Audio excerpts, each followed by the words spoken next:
அனைவருக்கும் அன்பான வணக்கம்.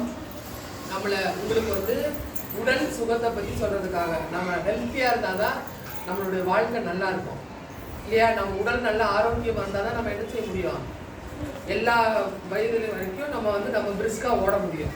இப்போ நான் நேற்று வாட்ஸ்அப்பில் பார்த்தேன், ஒரு அம்மா ப்ரெக்னெண்ட்டாக இருக்காங்க, ஓட்டப்பந்தயத்தில் ஓடி ஜெயிச்சிருக்காங்க. வயிற்றில் குழந்தை இருக்குது, 7 மாதம் குழந்தை வயிற்றில் இருக்குது, ஓட்டப்பந்தயத்தில் ஓடி ஜெயிச்சிருக்காங்க. அப்போ அவங்களுக்கு அந்தளவுக்கு வில் பவர் இருக்கிறதுக்கு என்ன காரணம்?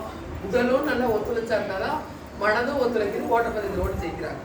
அதே மாதிரி ஒரு அம்மா 9 மாதம் 10 மாதம் போட்டிருந்தாங்க.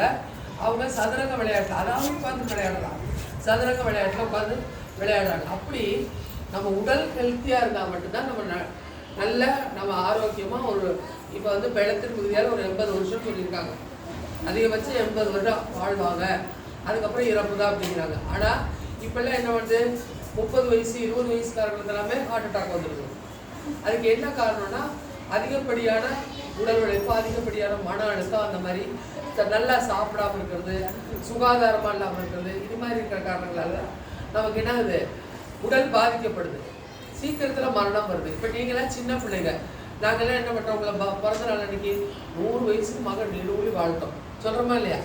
100 வயசுக்கு வாழ்த்தோம் அப்படின்னு நாங்கள் உங்களை ஆசீர்வதிக்கிறோம்.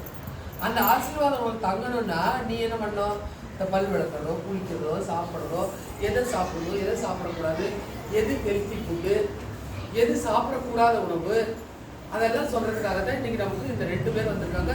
அவங்க MSW படிக்கிறாங்க, மாஸ்டர் ஆஃப் சோஷியல் ஒர்க்கு. அந்த படிப்பை அவங்க படிக்கிறாங்க. உங்களை மாதிரி சின்ன பிள்ளைகள படித்தவங்க தான் இப்போ பெருசாகி காலேஜில் அது ஒரு படிப்பாக படிக்கிறாங்க. அப்படி படிக்கும்போது காலேஜ்லேருந்து இந்த மாதிரி ஸ்கூல்ஸில் போய் பிள்ளைங்களுக்கு ஹெல்த்தை பற்றி ஒரு அவேர்னஸ் கொடுங்க, உடல் ஆரோக்கியத்தை பற்றி ஒன்று கொடுங்கன்னு சொல்லிட்டு அவங்களுக்கு ஒரு ப்ராஜெக்ட் நடக்குது. அதுக்காக இந்த ஆண்டி வந்திருக்காங்க. சரியா? இவங்களும் சோஷியல் ஒர்க்கு அந்த இதில் வேலை செய்கிறவங்க. சரியா? அவங்க உங்களுக்கு சில டிப்ஸ் எல்லாம் சொல்லுவாங்க, எதெல்லாம் செய்யலாம், கட்டாயம் செய்யணும், எது செய்யக்கூடாது, எது வாரம் ஒருக்கா செய்யணும், எது மாதத்தில் ஒருக்கா செய்யணும் அப்படின்னு சொல்லுவாங்க. அதையெல்லாம் நீங்கள் கேட்டுட்டு புத்தியில் ஏற்றிக்கிட்டு தவறான பழக்கத்தை மாற்றிக்கணும், நல்ல பழக்கத்தை வளர்த்துக்கணும். அப்படி இருக்கும் பொழுது என்ன செய்வீங்க, நீங்களும் உடல் ஆரோக்கியத்தோடு சந்தோஷமாக இருப்பீங்க. சரியா? God bless you. சொல்கிறத கவனமாக கேளுங்க, அவங்க என்ன சொல்கிறாங்கன்னு கேளுங்க. அவங்களுக்கு தமிழ் தெரியாது, அவங்க மேகாலயாவில் வந்திருக்காங்க.